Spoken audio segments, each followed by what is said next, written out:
Nora Bar te lleva al infinito y más allá. Un programa de divulgación científica. Los viernes a las 21 en El Destape.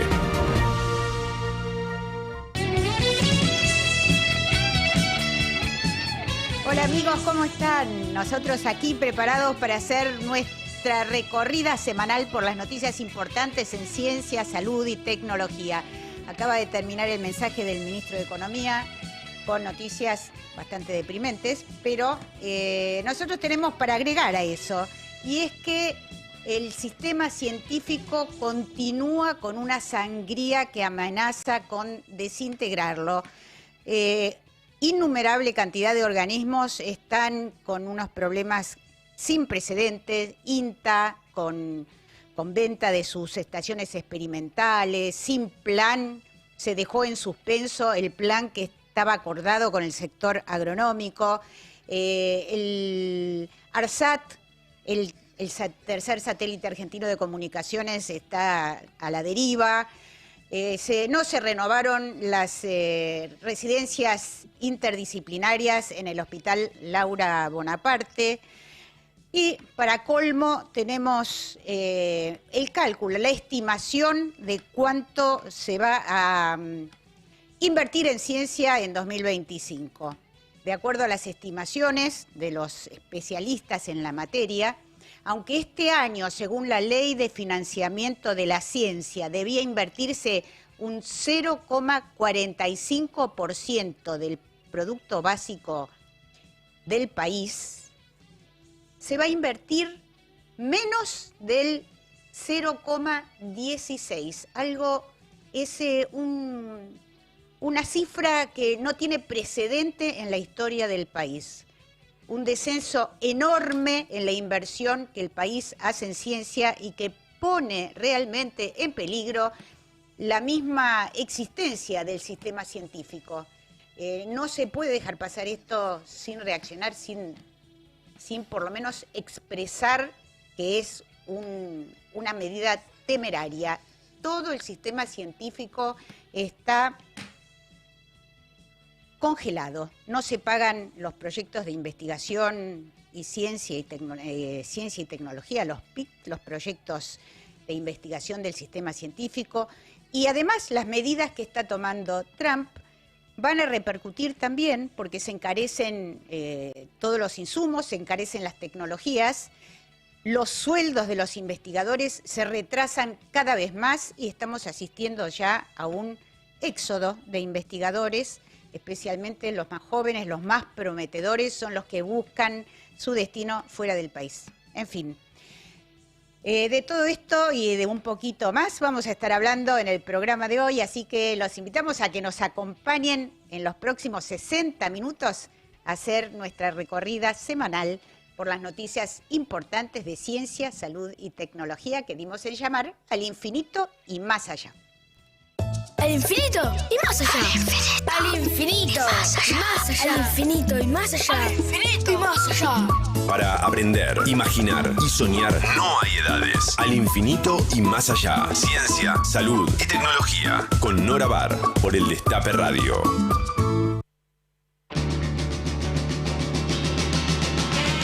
Muy bien, bienvenidos nuevamente a El Destape a través de AM 1070. Nos siguen además en TDA, en el canal número 20 de Telecentro y a través de la transmisión en vivo de YouTube del Destape.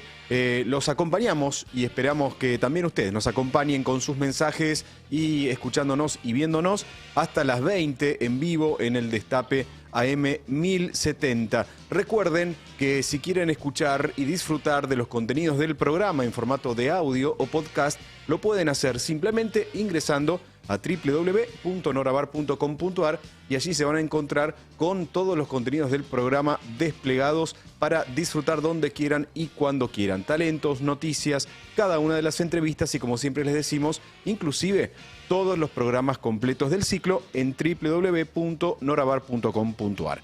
Y ahora, como hacemos habitualmente, abrimos las vías de comunicación para que ustedes comiencen a participar. Vía WhatsApp con sus mensajes o mensajes escritos o de audio al 11 25 80 93 60. 11 25 80 93 60. También, si así lo desean, nos pueden escribir a nuestras dos direcciones de Twitter en @alinfinito1070 y @eldestape_radio. Además, los leemos en el chat de YouTube. Nora, si te parece, vamos a la primera entrevista de esta noche. Sin pérdida de tiempo, hoy es el Día Mundial del Parkinson. Parkinson, una patología que tiene el nombre de su descubridor, James Parkinson, y que, según las estimaciones, aunque no hay datos precisos, específicos, se cree que padecen más o menos 100.000 argentinos. Y para hablar sobre el tema, bueno, nos damos el lujo de hablar con un referente en lo que es esta especialidad dentro de la neurología, el doctor Oscar Gershani. Neurólogo con más de 40 años de experiencia clínica, especializado en el tratamiento de enfermedad de Parkinson y movimientos anormales. Ex profesor titular de neurología de la UBA y ex presidente de la Sociedad Internacional de Parkinson y Trastornos del Movimiento. Actualmente es profesor titular de neurología y director científico en el Instituto de Neurociencias de la Fundación Favaloro. Es además director científico y jefe de la Unidad de Movimientos Anormales del Instituto de Neurociencias de la Fundación Favaloro y director emérito de la Unidad de Movimientos Anormales y director científico de INECO. Buenas noches, ya cayó el sol, doctor, muchísimas gracias por atendernos. Buenas noches, ¿cómo está usted, Nora? ¿Qué tal, doctor? Bueno, la verdad es que nos sentimos muy honrados de que nos atienda y queremos saber un poco más sobre esta dolencia que en general se presenta después de los 60 años, ¿no es cierto? Y que tiene una particularidad, y es que no se puede medir con un análisis de sangre, ni siquiera, usted por favor corríjame si no es correcto, pero tampoco uno puede tomar una tomografía y decir esta persona tiene Parkinson. Y entonces muchas veces los pacientes recorren médicos y no encuentran el diagnóstico apropiado, ¿no? Bueno, es correcto lo que usted dice hasta cierto punto. ¿Por qué digo hasta cierto punto? Primero, es una enfermedad neurodegenerativa que no solo afecta a individuos mayores de 60 años, hay que despejar ese mito porque hay pacientes parkinsonianos de 20 años, de 25 años, de 30, de 40, que se llaman enfermedad de Parkinson precoz. Lo que ocurre es que un 15% de los enfermos de Parkinson tienen una base genética y en general los pacientes que comienzan a más temprana edad son pacientes que tienen una genética, pero o sea, la enfermedad de Parkinson se puede dar realmente a cualquier edad. Por supuesto que el envejecimiento es uno de los factores de riesgo más importantes y por eso la incidencia y la prevalencia de la enfermedad aumenta con la edad.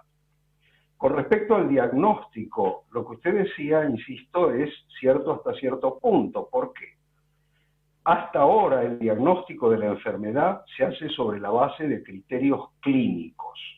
O sea que el paciente debe cumplir una serie de criterios que se llaman criterios motores y criterios no motores, y criterios de apoyo y criterios de exclusión. O sea que el médico tiene que estar familiarizado y hacer un interrogatorio exhaustivo, porque muchos de estos criterios se detectan a partir del interrogatorio. Con respecto a que no existen análisis, si hay alguna duda con respecto a si los síntomas corresponden a un cuadro parkinsoniano, existen estudios de neuroimágenes funcionales, como el fluorodopa PET o el TRODA-SCAN, que son los que permiten no hacer diagnóstico de enfermedad de Parkinson, pero sí hacer diagnóstico de déficit de dopamina cerebral, que es la alteración que subyace a la enfermedad de Parkinson. En este momento hay una búsqueda afanosa de biomarcadores de laboratorio, inclusive en el día de hoy se publicó un artículo muy importante de un grupo de Israel que ha demostrado que midiendo en sangre ciertos factores que se llaman filamentos de RNA de transferencia, se puede precisar un diagnóstico en etapas preclínicas en un porcentaje importante de pacientes con un 80 y pico % de sensibilidad y especificidad. O sea que eso está en camino, estamos en la búsqueda y llegaremos pronto a tener un marcador de laboratorio que permita determinar la presencia de la enfermedad mucho tiempo antes que ésta se manifieste clínicamente. En el mientras tanto, sí. No, adelante, No, le decía que en el mientras tanto hay que tener en cuenta que existen ciertas manifestaciones clínicas que anteceden por muchísimos años a la aparición de los típicos síntomas motores de la enfermedad. Por ejemplo, la pérdida del olfato y la actuación física de los sueños están presentes hasta 15, 20 años antes de que se manifieste por primera vez un síntoma como el temblor, la lentitud o la rigidez. De manera tal que si un individuo en el futuro tiene algunas de estas alteraciones, se podrá implementar algunos de estos estudios de laboratorio o de imágenes para determinar si ya tiene las alteraciones bioquímicas o funcionales cerebrales que determinan la presencia de una enfermedad de Parkinson. Y esto es fundamental, dado que el santo grial en este momento de la investigación en farmacología es encontrar medicaciones que lentifiquen, prevengan, detengan el progreso de la enfermedad. Estamos en este momento, existen por lo menos 81 moléculas que están siendo investigadas como posibles drogas que modifican el curso evolutivo de la enfermedad. Así que imagínense el grado de desarrollo que hay en este momento en relación a enfermedad de Parkinson. Claro, interesantísimo lo que nos está contando, doctor. Y estos estudios que usted mencionó para poder medir si el cerebro de estas personas de las que se presume que podrían tener Parkinson está produciendo la cantidad necesaria de dopamina, ¿se hacen aquí en la Argentina? El fluorodopa PET y el TRODAT-SCAN se hacen acá en la Argentina y los utilizamos, yo le diría cuasi rutinariamente, cuando tenemos alguna duda de si los síntomas corresponden a una enfermedad de Parkinson. Y le cito un ejemplo típico. Un individuo que viene solamente con temblor en una mano. Eso no basta para hacer diagnóstico de Parkinson, porque el Parkinson tiene como síntoma fundamental la lentitud motora. Y si no hay lentitud motora y solo hay temblor, es muy difícil decir inequívocamente este individuo tiene Parkinson. En cambio, si ese individuo con un temblor unilateral le hacemos un fluorodopa PET o le hacemos un TRODAT-SCAN y nos muestra que hay un déficit de dopamina en el lado contrario del cerebro al lado afectado en la mano, eso ya nos indica una altísima sospecha de que se trata de una enfermedad de Parkinson. Los estudios de estos que les mencioné son realmente súper, insisto, la publicación es del día de hoy, todavía no ha sido confirmado y reproducido como para que se adopte rutinariamente, pero no pasará mucho tiempo cuando tengamos ese tipo de marcadores que llaman marcadores húmedos o biomarcadores húmedos. ¿Por qué? Porque se sacan en la sangre, en la saliva, en el líquido cefalorraquídeo, en líquidos biológicos. Claro, interesantísimo y ojalá que esté a disposición, como digo, para tener más elementos de certeza. Todos los legos identificamos el Parkinson con el temblor. ¿Siempre se presenta con temblor? ¿Es realmente el síntoma cardinal o hay otras cosas a las que prestarles atención? No, en realidad el síntoma cardinal de la enfermedad de Parkinson es la lentitud.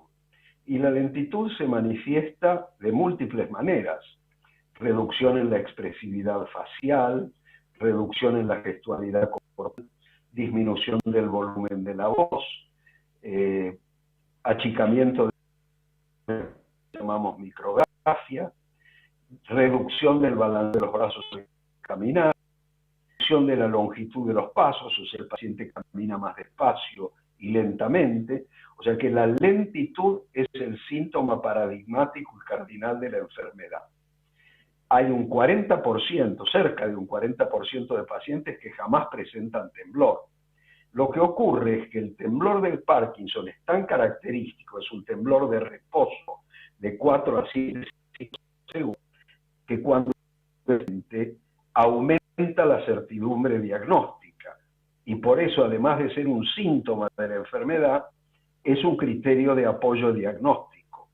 Cuando el individuo, además de lentitud, tiene temblor de reposo unilateral, sobre todo, que es lo característico, que se manifieste asimétricamente. Doctor, ¿cuándo una persona debería ir a la consulta? O sea, sospechar, digamos, si se le presenta, por ejemplo, falta de olfato o disminución en el olfato, justo se nos juntó con las secuelas del COVID, ¿no? Entonces, ¿cuándo uno debería sugerirle a una persona, a un familiar o la misma persona, decir, uy, es raro, pero no huelo bien, o tengo lentitud, como usted dice, porque eso puede ocurrir por otras razones también, ¿no? ¿Cuándo debería ir a la consulta? Yo creo que sí.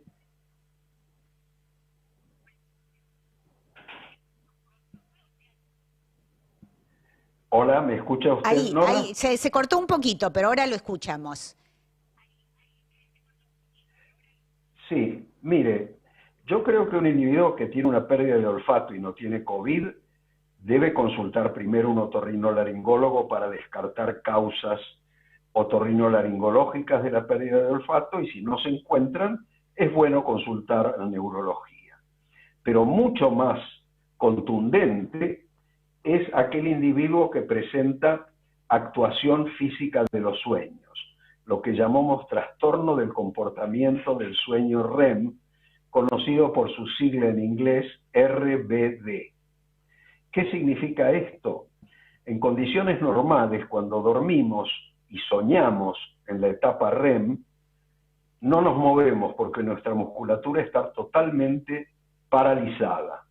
En cambio, en los pacientes que tienen probablemente Parkinson, la musculatura está activa, de manera tal que el individuo que sueña que se está peleando da trompadas. El individuo que sueña que está corriendo se cae de la cama, o grita, o pelea, o le da una trompada a su cónyuge o compañero de lecho. O sea que cuando eso aparece, sí recomiendo consultar a neurología. Y doctor, usted mencionó recién algo muy esperanzador, que hay 81 moléculas en estudio para tratar el Parkinson. El Parkinson, de todas maneras, en este momento tiene un tratamiento que, si bien no cura, puede mejorar la calidad de vida de los pacientes y retrasar, ¿no?, de alguna manera la progresión de la enfermedad. Tenemos una gama de recursos terapéuticos farmacológicos y quirúrgicos muy amplio. O sea que con las herramientas que contamos en la actualidad se mejora claramente la calidad de vida de los pacientes, y eso en consecuencia mejora la expectativa de vida y el pronóstico. Pero ninguno de estos medicamentos que disponemos en la actualidad ataca al proceso patológico que causa la enfermedad. Entonces, estas 81 moléculas que yo le dije que están en estudio en la actualidad, lo que buscan es atacar al proceso patológico, ya sea para prevenirlo, para lentificarlo o para detenerlo, e inclusive la aspiración máxima es poder revertirlo. Entonces, eso va a ser un cambio paradigmático fundamental en la terapéutica de Parkinson. Y estas son las moléculas que están en ensayo clínico, pero hay por lo menos 170 más que están siendo estudiadas en la etapa preclínica. Aclaro esto porque muchas veces los pacientes me preguntan, leí en el diario que hay un nuevo medicamento que se está estudiando y que está disponible para otras cosas, ¿podré tomarlo? Le digo, con ese criterio, habiendo de esas 81 moléculas en estudio, hay decenas que son fármacos que ya están disponibles en el mercado. ¿Por qué elegir uno y no otro si todavía no hay evidencia concreta de que sean efectivos? O sea que no hay que dejarse tentar por el canto de sirena de estas cosas que aparecen en los medios que todavía no han demostrado su efectividad siguiendo la metodología científica. Únicamente uno debe utilizar fármacos que se ha demostrado con todos los requisitos de los ensayos clínicos a doble ciego, aleatorizados, controlados contra placebo, para decir que una molécula es efectiva y puede utilizarse clínicamente. Y doctor, vio que, por ejemplo, cuando se habla de enfermedad de Alzheimer, se hace mucho hincapié en los estilos de vida, en mantener una vida activa, alimentarse bien, mantener el cerebro activo mucho, que todo eso mostró una asociación negativa, o sea, o retrasa o evita la aparición de la enfermedad de Alzheimer. ¿Se puede hacer algo para que no aparezca el Parkinson o todavía no se sabe con qué factores de riesgo está asociado? Se hace exactamente lo mismo que para la enfermedad de Alzheimer. Exactamente lo mismo. Los hábitos de vida saludables son ahora el único recurso que tenemos para retrasar el inicio de la enfermedad y para el pronóstico. Dormir bien, alimentarse saludablemente, siendo la dieta mediterránea la dieta más saludable que se ha demostrado para el Parkinson, con reducción de carnes rojas, aumento de pescado, uso de aceite de oliva como medio graso, la actividad física regular y sostenida, no los deportes de impacto, la actividad física, aeróbica, elongación, movilización, y la interacción social y tener una vida activa en lo intelectual. O sea, los mismos elementos que se dicen que son preventivos para enfermedad de Alzheimer, lo son para enfermedad de Parkinson. Bueno, doctor, no sé si usted quiere agregar algo más. Podríamos estar tal vez horas charlando sobre esto, porque usted es inagotable su conocimiento, pero si quiere decir algo que yo no le haya preguntado o quiere dejar algún mensaje en particular para aquellas personas que tienen Parkinson tal vez y quieren tener una guía sobre cómo encaminar su tratamiento. Mire, lo mejor que se puede decir es cumplir estrictamente con las indicaciones médicas y las recomendaciones de hábitos de vida saludable, adherirse estrictamente al tratamiento, porque a veces la falta de adherencia al tratamiento es lo que condiciona una mala evolución, tener una red de contención familiar, eso es fundamental, y hacer participar multidisciplinariamente a distintas especialidades en el manejo del paciente, kinesiólogos, fonoaudiólogos, terapistas ocupacionales, psicoterapeutas. Todo eso contribuye a crear un entorno favorable para el desarrollo de su enfermedad.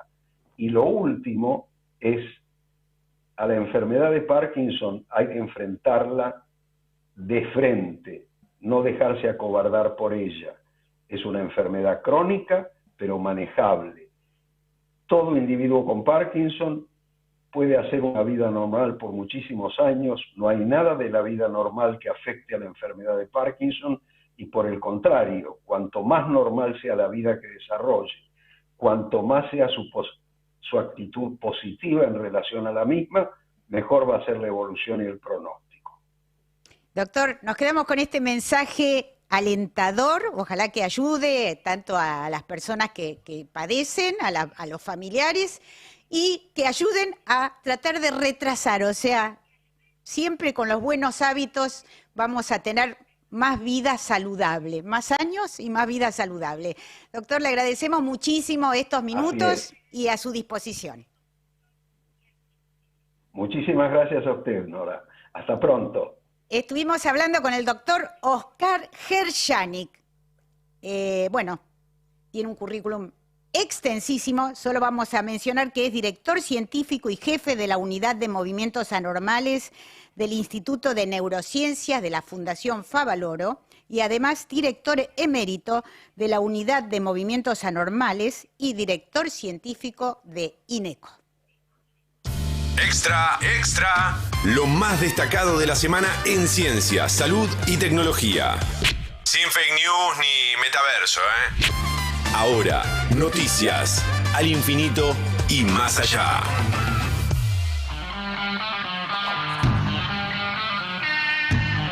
Los hospitales de Texas están tratando a chicos por intoxicación hepática por vitamina A, luego de que el secretario de Salud, Robert Kennedy Jr., la recomendó como tratamiento para el sarampión.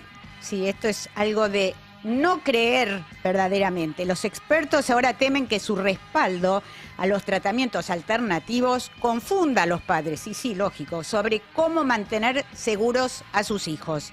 Si la gente cree en medidas sin evidencia científica y deja de vacunarlos, muchos se infectarán innecesariamente con sarampión, declaró el doctor Peter Hotez, codirector del Centro para el Desarrollo de Vacunas del Hospital Infantil de Texas, al diario inglés The Telegraph. Alrededor del 97% de los infectados en los Estados Unidos, un brote que ya afecta a 22 estados y supera los 607 casos, no habían recibido la vacuna y 2 chicos murieron. Las primeras muertes por sarampión en 10 años. Estas son las consecuencias de la cruzada antivacunas y anticiencia. Nora, el telescopio James Webb capturó las primeras imágenes de dióxido de carbono extrasolar. Así es, un hallazgo realmente sorprendente. El sistema planetario se llama HR8799 y está a 129 años luz de la Tierra. Es el primer sistema de este tipo del que se tuvo una imagen directa. Y es muy joven, solo 30 millones de años frente a los 4.600 millones de nuestra Tierra y del sistema solar. La detección del telescopio espacial James Webb permitirá conocer si la forma en que se desarrolló el sistema solar, el único donde hasta ahora conocemos que hay vida, es lo común, es normal en el cosmos o es una rareza. Los hallazgos fueron publicados en Astrophysical Journal. En el Reino Unido desarrollaron un test de saliva para detectar riesgo aumentado de cáncer de próstata que puede hacerse en casa. Hablando de los avances de la ciencia que nos hacen mejor la vida. El estudio que lo evaluó sugiere que es incluso más preciso que la medición de PSA en sangre, que es lo que se usa, el gold standard en la actualidad. La prueba evalúa 130 variantes genéticas para proporcionar una puntuación de riesgo de cáncer de próstata, que es la segunda causa más común de muerte por cáncer en hombres en el Reino Unido. Desde que se realizó el ensayo, el equipo diseñó una versión actualizada de la prueba que se basa en variantes de riesgo identificadas más recientemente para hombres de ascendencia asiática y africana, y está evaluándola en un nuevo ensayo. Esto lo informó el diario inglés The Guardian. Estás escuchando Al Infinito y Más Allá.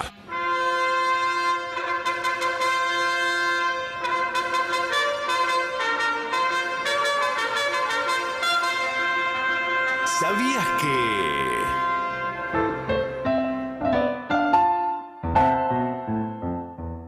¿Sabías que en Las neuronas de Dios, de Editorial Siglo XXI, Diego Golombek propone un viaje al corazón de las creencias, llámese meditación, espiritualidad o sentido de la vida? En este libro fascinante, Golombek se anima a postular una ciencia de la religión como fenómeno humano y pasa revista a un sinfín de experimentos que muestran cómo funcionan las neuronas de monjas rezadoras, meditadores budistas, pentecostales o usuarios de LSD, peyote, ayahuasca y hongos alucinógenos. Recorre historias de personas que atravesaron experiencias límite, como trances epilépticos o la vivencia de la propia muerte con la misteriosa luz al final del túnel. En suma, la búsqueda de Dios en los pliegues del cerebro. No te vayas, ya seguimos disparados al infinito y más allá.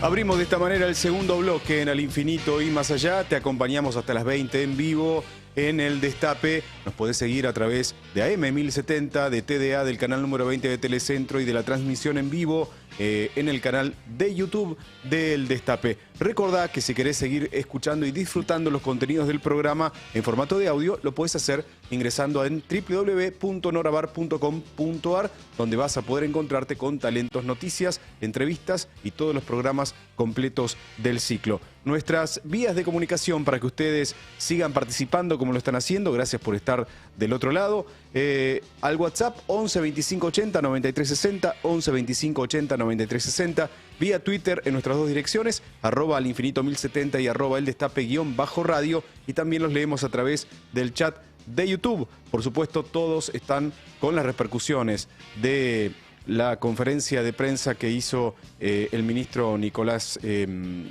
hizo el ministro Caputo. Pero bueno, este es un programa de ciencia, así que tratamos de llevarlo adelante más allá de todo el contexto que estamos teniendo. César Álvaro Peret dice: hola Nora, te seguimos desde Pueyrredón, Cava. Marco Cabrera, Oscar Gershanik cuenta bárbaro como director científico del Instituto de la Fundación Favaloro. Yo siempre voy a la Favaloro para atenderme con un neurólogo. Antonio Di Mario dice: ¿tiene alguna información o avance en la cura del glaucoma? Pregunta. Vamos a ver. ¿El medicamento que sacó China contra la diabetes es real? Otra de las preguntas de nuestros oyentes. Después las vamos a abordar más adelante. Walter Lobato, buenas Nora y equipo, siempre prendido al infinito y más allá. Muchos de los mensajes que nos llegan y compartimos con ustedes. Gracias por estar del otro lado. Nora, seguimos adelante con una nueva entrevista. Así es, y esta va a ser una entrevista un poco inusual en nuestro programa porque solemos encabezar todas las entrevistas con una larga presentación de nuestros entrevistados. Pero en este caso, dado el contexto y para evitar sanciones a la persona que va a charlar con nosotros, será en forma anónima. Vamos a hablar sobre la fusión del Instituto Geográfico Nacional y el Servicio Meteorológico Nacional. Ustedes dirán, ¿qué es eso? Qué bizarro. Pero bueno, es uno de los proyectos que se presentó, lo dio a conocer el vocero presidencial, que tenían intención de fusionar ambos organismos cuyas misiones, métodos y objeto de estudio son totalmente disímiles, que lo iban a hacer para que fueran más eficientes y para que no se superpusieran. No sabemos cómo se van a superponer porque, como decimos, su objeto de estudio, su misión y sus especialidades son muy distintas. Pero ya mismo vamos a charlar con alguien que integra justamente estos organismos para que nos cuente un poco más sobre esto. Hola, buenas tardes, ¿cómo estás? Hola Nora, un gusto hablar con vos. Muchísimas gracias por atendernos. Gracias a vos. La verdad es que estamos todos atónitos por este intento de fusionar dos organismos tan disímiles que tienen una historia de décadas, que son reconocidos en el mundo por la capacidad de sus investigadores, por su tarea, son organismos de referencia. Y ya el Instituto Geográfico Nacional dio a conocer un largo comunicado diciendo que esto no tenía ni pies ni cabeza, dicho en forma así muy, Sí. muy sencilla, que esto no tenía ni pies ni cabeza, que además no se había consultado con los directores del instituto y que realmente podría llevar a un desastre más que a nada positivo. ¿Cómo ves vos esto y qué sentido le encontrás a esta teórica fusión? Bueno, en principio yo soy trabajadora del IGN. El IGN tiene una historia de 146 años. El SMN anda por ahí, creo que tiene algunos años más, pero más o menos, o sea, la historia es centenaria ya. Y bueno, lo entendemos como parte del recorte, achique, desguace generalizado en el Estado, que es también en el sistema de ciencia y técnica y también en las universidades, pero es la verdad en general. Se han conocido rumores de que iba a haber otras fusiones que tampoco tienen sentido, como INTI, INTA y CONAE. Entonces, como que, bueno, en ese contexto en algún punto nos sorprende, pero no deja de ser terrible, porque además no solo nos fusionarían como organismos, sino que además nosotros somos organismos descentralizados, los dos organismos, y Y eso significa que tenemos cierta autonomía para administrarnos, tenemos personería jurídica y para decidir qué queremos hacer, cuáles son los objetivos, ¿no? Y que eso lo puedan decidir personas idóneas para hacerlo, que están más en contacto con los profesionales, y pasar a ser centralizados, entonces también nos deja con toda esa pérdida, ¿no? Que Claro, además, encima de centralizado, junto con otro organismo que hace otra cosa, entonces como que todo eso junto es medio... no tiene ni ton ni son, decilo nomás, porque realmente no tiene ni ton ni son. Sí. Tengo una pregunta. El servicio meteorológico, bueno, está presente en nosotros todos los días. Yo personalmente Sí. me levanto y lo primero que hago es ver cuál es el pronóstico para el día, para saber cómo me tengo que vestir, si tengo que salir con paraguas o no. Pero se conoce menos el Instituto Geográfico Nacional. ¿Qué es lo que hace? ¿De qué se ocupa? Sí, claramente el SMN está mucho más presente en la vida cotidiana y creo que esa es quizás una de las cosas que nos diferencia, ¿no? Ellos están ahí para informarnos todo el tiempo qué pasa con el clima, si va a llover, si no va a llover, y nosotros lo que hacemos es, bueno, hacemos varias cosas, pero parte de lo que hacemos es hacer la información geoespacial de Argentina, o sea, hacer las bases de datos que dicen dónde están los ríos y ponerle nombre, no solo dibujarlos, sino ponerle nombre y que esos nombres sigan las normativas internacionales, que esas bases de datos sigan normativas internacionales, que sean interoperables con otras. Y nosotros tenemos un país muy, muy grande, también nos ocupamos, por ejemplo, como de dibujar los límites, ¿no? De establecerlos, ¿no? Tanto entre provincias como internacionales, pero sí de ponerlos en el mapa, de hacer los mapas, que los mapas son herramientas de comunicación, además de herramientas informativas. El mapa bicontinental, que muestra Argentina con las Islas Malvinas, con el nombre argentino, que muestra Antártida, como la reclamamos nosotros. Entonces, hay un montón de cosas que también toda la parte de sistemas, hay todo un sistema como de GPS, no son GPS, se llaman estaciones GNSS, que miden con mucha precisión la ubicación, permite el trabajo a agrimensores, Claro, el también catastro, ¿no? toda la parte de catastro que se mide con mucha precisión, o sea, no podemos usar cualquier receptor GPS que nos da 1 metro de error, porque imagínense que tendríamos un terreno con 1 metro menos o 1 metro de más, y eso no se puede. Entonces toda esa parte de precisión le damos apoyo nosotros, pero bueno, sí, es como un trabajo que está es mucho menos visible, ¿no? Y también mucho menos dinámico que el del SMN, ¿no? Que está ahí todo el día, todo el tiempo generando otro tipo de información. ¿Qué cantidad de personal tiene el Instituto Geográfico Nacional? Nosotros ahora estamos alrededor de los 200, más o menos. También somos muchos menos, ¿no? Que en el SMN, que Claro. andan por los 1000. No son tantos, digamos, ¿quieren recortar algo? Que ya, digamos, Sí. es una cantidad muy Sí. reducida y muy calificada. Son todos especialistas, bueno, surgidos de la universidad, especializados justamente en estos temas, porque además... Sí, hay muchos geofísicos, agrimensores, bueno, geógrafos, profesionales de ciencias de la Tierra, y también lo que nos está pasando a partir de la ronda de despidos que hubo el año pasado, que a nosotros nos tocó en marzo, de las paritarias a la baja, que ahora se firmaron y vuelven a ser de la mitad de la inflación, y todo eso hace que estemos perdiendo a muchos profesionales. Entonces también es como que todo es como muy terrible. Claro, porque por ejemplo la paritaria, si no me equivoco, del personal de la Unión de Personal Civil de la Nación es de 1,3%, y Sí. acaban de dar la cifra de inflación 3,7%. Bueno, Sí, no, es terrible. Y la de marzo, o sea, nos la dan ahora, que ya bueno, sí, es terrible. Y además, así venimos todos los meses, ¿no?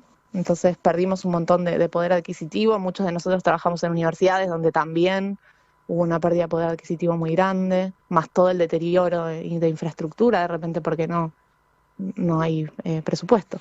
Claro, no hay presupuesto para reparar, para incorporar nuevo. Y Claro. ustedes son también los que interpretan, en muchos casos, los datos satelitales, ¿no es cierto? Para aplicar, justamente, ponerlos en el mapa. Nosotros sí trabajamos con datos de satélite, también tenemos los drones para volar y tener información de mayor precisión, para poder hacer, por ejemplo, modelos de elevación con buen detalle, que provean información de base para saber qué lugares se pueden inundar más, qué lugares se pueden inundar menos. Ahora se está volando en Bahía Blanca, por ejemplo, con los drones. Y bueno, hacemos mucho de ese trabajo. Claro, un trabajo que lamentablemente se hace, requiere una gran especialización, pero se conoce poco y entonces tal vez quienes no estamos avisados o no lo conocemos, podemos tomar este anuncio de que se quiere fusionar como algo que va a mejorar la eficiencia o va a evitar gastos, y en realidad es todo lo contrario, ¿no? Porque es destruir una riqueza que construyó el país, como ustedes cuentan, 150 años casi tiene el Instituto Geográfico Nacional. Realmente son esas medidas que no se entienden, y no se entienden porque no tienen ningún sentido. Esperemos que se revise y que se vuelva atrás con estos proyectos que revelan, entre otras cosas, mucho desconocimiento. Entre otras cosas, decía, porque el Instituto Geográfico Nacional está creado por ley, ¿no? O sea que no se puede modificar su estatus así alegremente. Sí, nosotros tenemos una ley que es como nuestra ley principal, que es la ley de la Carta, es la 22.963, y en esa misma ley se crea como organismo, o sea, el IGN antes fue IGM, o sea, era militar. Nosotros pertenecemos al Ministerio de Defensa, igual que el SMN. Creo que esa es la única cosa que nos hace parecidos, pertenecer al Ministerio de Defensa. Y antes fue una oficina topográfica, ¿no? Pero bueno, esa es la historia, no se llama IGN desde siempre. Pero en esa ley de la Carta, que se menciona ya al Instituto Geográfico Nacional, se dice que va a ser un organismo descentralizado. Entonces, esto iría en contra de esa ley que nos creó así, ¿no? Que nos concibió descentralizado, y que incluso fue con el objetivo de que eso fortaleciera el perfil de ciencia y técnica del organismo, y la nota que eleva Petri dice que esto va a hacer que podamos insertarnos mejor en la parte científica e internacional, y eso es rarísimo porque en ninguna parte del mundo que nosotros sepamos, y de todos los que nos constan, no están juntos, porque hacemos cosas muy distintas. Y bueno, uno estudia la atmósfera y el otro estudia la Tierra, ¿no es cierto? O sea sí, una compañera del SMN le dijo así: uno mira la Tierra, el otro el cielo, es como que no tiene nada que ver. No tienen absolutamente nada que ver, como decíamos, revela un desconocimiento absoluto. Por lo menos habría que preguntar antes de tomar estas decisiones. Sí, te agradecemos en ese muchísimo. Sentido, puedo agradecer mucho el apoyo que hemos recibido, muchas cartas, un proyecto de una senadora, o sea, hay un montón de apoyo, y esta entrevista también, ¿no? A los medios, todo.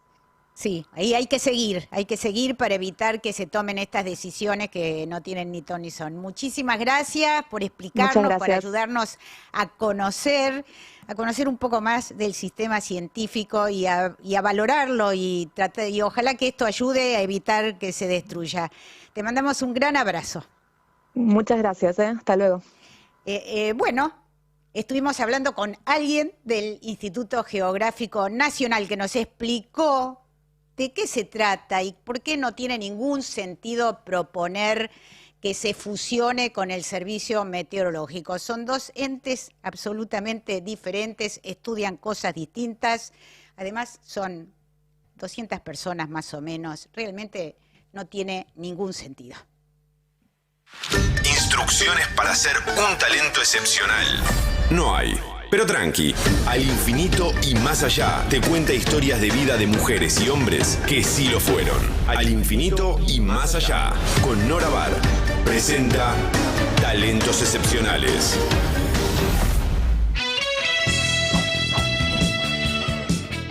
Nora, ¿a quién tenemos hoy en Talentos Excepcionales? Hoy vamos hacia atrás a una de las figuras cumbres de la matemática, nada menos que al francés Évariste Galois, Sebastián, del que se puede afirmar que fue el único matemático que, a pesar de haber vivido solamente 20 años nada más, transformó la matemática y el álgebra moderna de manera impresionante. Galois nació cerca de París a fines de octubre de 1811. Su padre era director de escuela y su mamá brillaba como una integrante de las más influyentes familias francesas. La vida de Galois nos deja perplejos. Bueno, hablar de que solo vivió 20 años ya es para el asombro, ¿no? Pero más cuando se conocen detalles de su novelesco final. Tomemos en cuenta que vivió influido por los ecos de la toma de la Bastilla durante la Revolución de 1789. Él nació 22 años después de la Revolución Francesa. Siendo muy joven, se dedicó a la política activa y de barricada. Fue un luchador encarnecido en contra del rey Borbón, Carlos X, y después contra Felipe I de Orleans.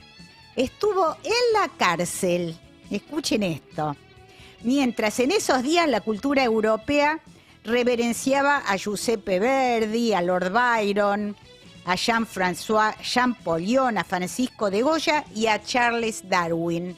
El joven Galois estaba muy con los pies en la tierra. Su final fue trágico. Y les vamos a repetir cómo lo cuenta el profesor Francisco Vera. Dice así: Galois ha sido provocado por dos patriotas que lo han retado a duelo por el amor de una infame coqueta. Esto es lo que escribe Vera en su biografía de Galois. El joven matemático no ha podido negarse a aceptar ese duelo a pistola que será fatal para él. Y agrega: aquella noche, la del duelo, noche terrible, noche de angustias infinitas, Galois se puso a redactar su testamento científico. Eran los resultados de sus últimas meditaciones matemáticas, resultados sublimes sobre la teoría de grupos. De cuando en cuando, entre las fórmulas matemáticas, interpolaba frases como no tengo tiempo, y seguía garabateando geniales fórmulas, todo en esa única noche que iba a preceder a su muerte.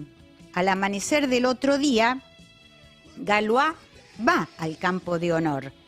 Duelo a pistola a 25 pasos. Un certero disparo de su adversario lo hiere en el estómago. No habían llevado médico, así que lo dejan tendido en el suelo.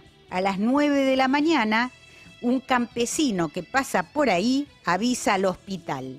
Su hermano, el único familiar que se entera de la situación, llega con lágrimas en los ojos, por lo que Galois, al verlo, le dice: no llores, hermano, que me emocionas y necesito conservar todo mi valor para morir a los 20 años. Me emociona. Terrible. Al día siguiente, el 31 de mayo de 1832, muere a las 10 de la mañana. Lo entierran como a Mozart, en la fosa común. Sus restos se perdieron, pero su pensamiento matemático es inmortal. ¿Qué podemos agregar nosotros? ¿Qué podemos decir, Nora? A esto, simplemente que Évariste Galois fue un verdadero talento excepcional. Estás escuchando Al Infinito y Más Allá.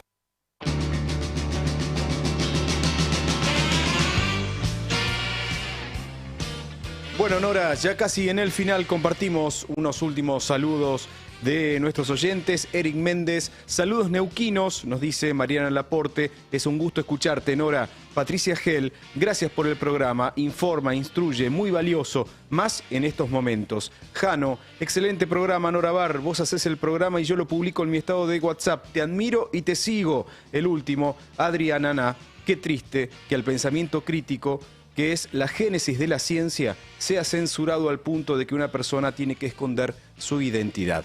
Nora, tenés una información antes de saludar al equipo. Antes de irnos tengo que presentar 2 avisos parroquiales muy importantes. Uno, mañana se hace una reunión en Cero más Infinito entre las 8:30 y las 13 más o menos.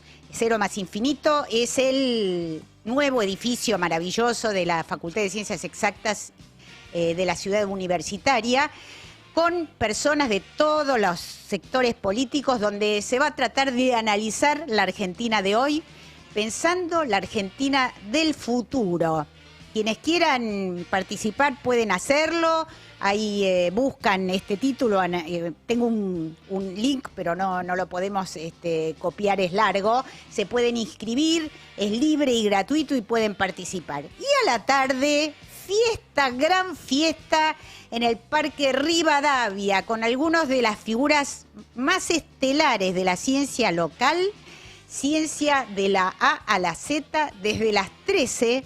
Pueden ir todos invitadísimos a participar. Va a haber charlas de una cantidad enorme, allí los están viendo, de científicos destacadísimos para charlarlos así, para verlos frente a frente en el Parque Rivadavia, y cierre con el Quinteto de los Muertos. Todos invitadísimos a ambas actividades. Y con esto empezamos a despedirnos. Agradecemos como siempre a nuestro gran equipo. Muchísimas gracias Nehuen Swan en la operación técnica. Muchísimas gracias a Marcelo Ojeda en las cámaras. También, por supuesto, en redes a Victoria Migliorini y Fede Pasos. Y muchísimas gracias a Eva Ojedavar en la producción y a Sebastián Díaz en la locución y coordinación general. Y como siempre decimos, muchísimas gracias a ustedes que nos acompañan, que son el alma y el motor de este viaje al infinito y más allá. Esto fue Al infinito y más allá. Ciencia, salud y tecnología.